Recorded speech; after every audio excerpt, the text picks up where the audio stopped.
particularly regionally. So, you know, Museveni complained online about the cost of fuel, and also it was in the same week that the Uganda Airports Authority were quick to issue a disclaimer on their Twitter. Because apparently there was a video going around in the country, but it was also going around in Uganda as supposedly Entebbe Airport. The Uganda Airports Authority said, ignore this. This is not our photo. This is not our airport, but could be perhaps that of a neighboring country. So, ladies and gentlemen, when it rains, it pours, especially at the airport.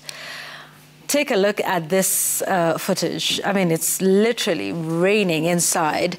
You know, this is Terminal 1E, 1C. My goodness. Yeah, so not a pretty sight at the Jomo Kenyatta International Airport. Never mind, it's got so many other issues, right? So, you know, at the arrivals terminal, it's literally, you know, at a parking lot. You literally clear your goods and your baggage, and you walk out into what is a parking lot. There is no shade, even when you are, you know, departing from the country. We still have issues with that as it is, not to add this one onto it. I want us to prepare to just listen to the Cabinet Secretary for the Ministry of Transport, Kipchumba Murkomen, in one of those first ones where he talked about what we saw with the leaking roof. Let's listen to him now.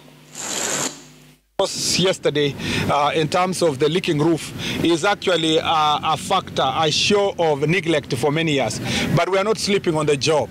We have made great progress. We are going to sort out these issues. The government has a good plan. That plan is on course. For now, the contractor is on site to do minimum repairs, but we have a plan to make sure that we do a more comprehensive repairs, and actually bringing in new engineers that are going to look at fully the infrastructure and the areas that we are threatened. Linus. Yes, this is yet another of the many ugly episodes coming out of the Jomo Kenyatta International Airport, JKIA. Remember, just a few days earlier also we had a blackout there. And the generators could not come, the backup generators could not come on as early as was expected. Remember, not long ago, the boss of the KA had to be fired because of a rather long, protracted period of darkness in the airport. So the airport is becoming a source of bad news. And I think it really did not need the leaking roof this week. It came at the worst time because it's only piling to a litany of bad things that have been happening there. Not long ago, there was the whole story of visitors coming in and their luggage being searched inappropriately as we seek to expand the tax base. And so this has not been a very good week for JKIA. But there are the facts that really precede the leaking roof. And these facts should include the general state of that airport. If you've been there lately, if you're in the international arrivals, the international arrivals is still made up of that temporary shelter. It's actually made of, what do you call that, plastic? Prefab. Yeah, prefab material that was put there when there was a fire at the airport. How many years are those? 2016, that was the first term of Jubilee. Yes. And it's been nearly 10 years since that time. I think, for lack of a better expression, we've been most casual about a very important facility in this country. JKIA should not be in this state. For those who have traveled around the region, we should be worried. We keep calling ourselves the regional hub. But regional hub also comes with a responsibility to actually make it worth the name. And when you look at our neighbors, starting with Bole International Airport in Ethiopia, they've done a fantastic job giving it a facelift. They have a whole new wing. It's no longer new, but it's still way more better than what we have at JKIA. Rwanda, like calling them small, but give them time. They are coming up with a very big international airport that is being constructed in conjunction with the Qatar Airways. So it's going to, some of these places will actually start calling themselves the proper hubs of the region. We can't be a hub without the right facilities, which is why it should be found disturbing to see that we are leaving Jomo Kenyatta International Airport from the time it caught fire, a mysterious fire, by the way, that was never explained. Yeah. There was a fire in the airport that whose cause we still don't know to date. But no construction of substance really took place since then. We are relying on a prefab facility as our main international arrivals. It's shameful. And have you noticed how long it takes to actually get out of that international arrivals? And some of these things are the ones that go into how we are rated. So I was telling a friend earlier that we like as Kenyans to really overestimate ourselves. JKIA is in bad shape, and I think I like what I heard from Kipchumba Murkomen the other day, the CS for transport, that we don't want to do small steps this time. He never elaborated what he meant. While he put up a task force made up mainly of people who work in the same it's like having a bit of a task force of news gang to discuss news gang. So all the best with that. Let's hope there's something that will come out of KA about KA, because largely it was KA. But the need to do something urgently about Jomo Kenyatta International Airport is really, really pertinent. Yeah. Whether you see those nice looking roof, what do you call that? The veranda. I was very disappointed the other day to touch it, and it's actually plastic. Yeah. I don't know. And it hardly, sort of protects you from the vagaries of the weather. Look, this is an airport that we really fought to get what is known as Category 1 status, and that is what enabled Kenya Airways to do direct flights from Nairobi to JFK in New York City. Now, listen to the explanation then about just what's causing the leaking roof. I mean, it's rather basic and very sad. Listen. There were smaller pipes that are carrying water that they said that because of the structures, the temporary structure that is in place, when the aeroplanes take off and land with the heavy vibrations, they delinked those pipes because they are of lower standard and they are smaller. So we are trying to fix the pipes at the moment, and we are at the same time, this is a temporary measure, and working progressively to make it more long-lasting. So the pipes broken by the sound of aeroplanes? Yes. Sam? I think we need a task force to check into that. Okay, but look, he said the facility is old, right? Apparently older than himself. Can we listen to Kipchumba Murkomen on that one? The third one, where he talks about the facility being old, and apparently how old is it? Is it older than him? Is it his age mate? Is it? Let's listen to that. This facility, as you may have seen as members of the press, is aging. It was commissioned in 1978. It's older than myself. And this infrastructure has not received the adequate attention in terms of maintenance that is required. Doing the math, 1978. Okay, minus. So he would be. Okay, sorry. Yes, carry on. Sam. Yeah, 45 years. Yvonne, we don't take very good care of our transport terminals, whether it's bus parks, where we park our borders, where we park our bikes in markets. We don't do a very good job in that. Anyone would hope that for such a terminal that, I mean, it's the reception of our country. It shouldn't get to that point. You can imagine you fly many miles above the clouds. You don't get rained on. And then you go to an airport and that's where you get rained on as you clear your bag. I mean, it's quite embarrassing. But I'm also reminded that I think it was in 2016 or thereabout when the then Kenya Airports Authority Board cancelled the construction of the Greenfield terminal. That was, I think, 3 years after the fire that was at the JKIA, because the fire was in 2013. And I remember the then President Uhuru Kenyatta even opening the VIP section for to be a terminal for especially international travel. 3 years later, there was that cancellation. And it was the explanation was not very clear what exactly led to that. Was it fight for tenders? Was it boardroom wars? Was it a political game? Then this administration has already said that they are going to construct that, the Greenfield terminal.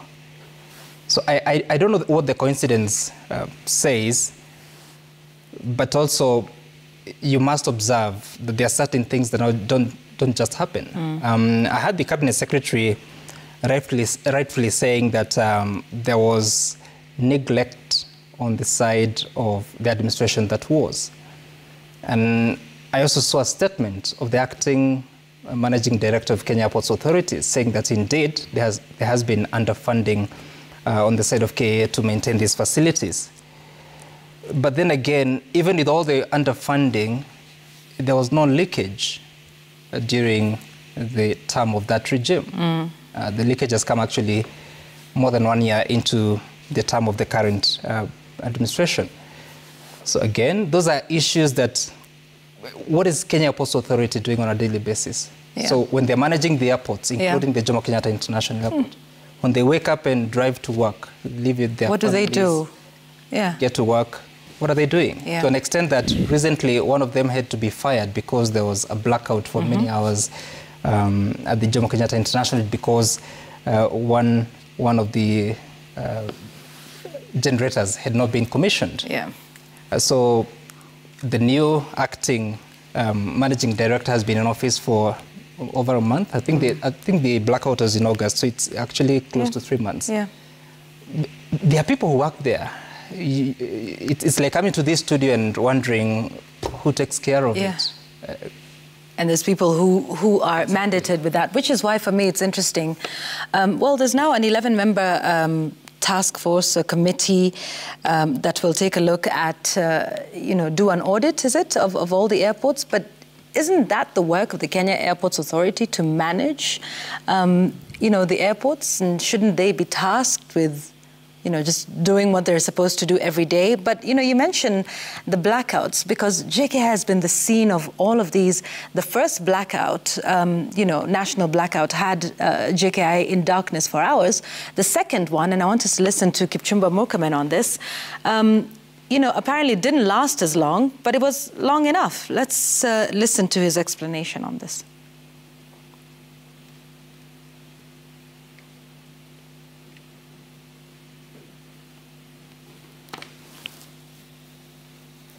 We made progress from the old time that took us almost the whole night, but it is not good enough.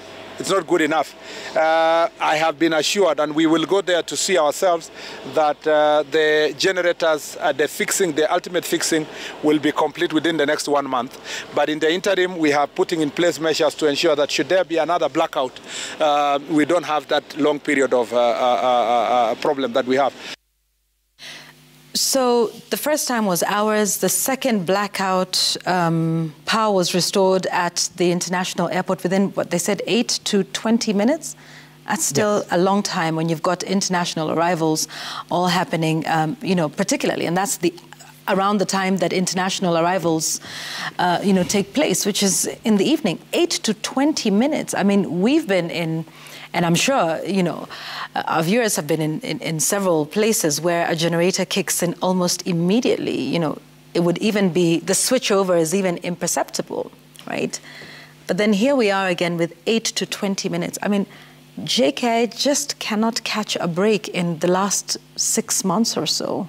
One blackout, a second blackout, a leaking roof, you know, taxes. And what message does this send to international passengers?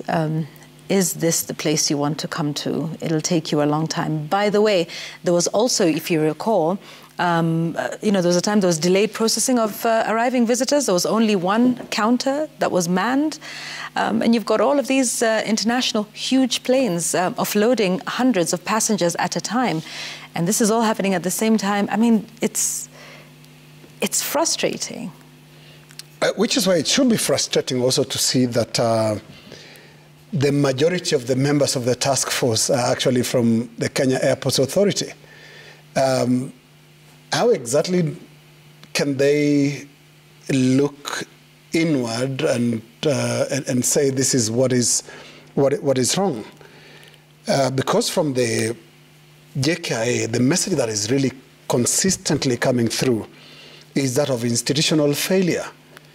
That it should require a ministerial intervention to discuss the switching on and off of a generator, the coming on, which is supposed to be really a straightforward technical matter. I think there are serious institutional problems that are bedeviling some public institutions, and one of them should be KIA. And at face value, one clear one is it seems to depend a lot on external supervision. There's a minister coming in really quickly. When do we have institutions that then own the space? That we are in charge of the airports, and we are an authority in charge of the airports. This political supervision becomes a necessity even in what should be simple administrative matters. You saw and you remember the previous MD was fired allegedly for having generators that have not been commissioned for a very long time. What did it require to commission a generator? You have your technical manager. Do you require political supervision for that? And then the reverse of this argument is, how much is politics destroying our institutions? Because if you are MD of KIA, how much leeway do you have and independence to actually make normal decisions like fix a leaking roof? Yeah, fix a leaking roof. Because what we read and all the time is scandal after scandal, where, you know, these are political appointments. And people go into institutions not so that they make them function, but because they are, I mean, and you know, when cabinet positions are allocated, there's always this scramble for certain ministries, because under that ministry you will control which institution and all that. This, we require more than just 10-member task force to look into our problems. Because today it's KIA. We do not know what is happening in other ministries, where maybe our civil servants are completely emasculated. They can't really work outside political instruction. Because how else do we explain that we have an airports authority that cannot really do basic maintenance work. Basic maintenance of the international airport. And here is a lesson that we quickly learn. Last time the generators did not come on, the MD was fired. This time the roof is leaking, no one was fired, because that approach is in itself an anomaly.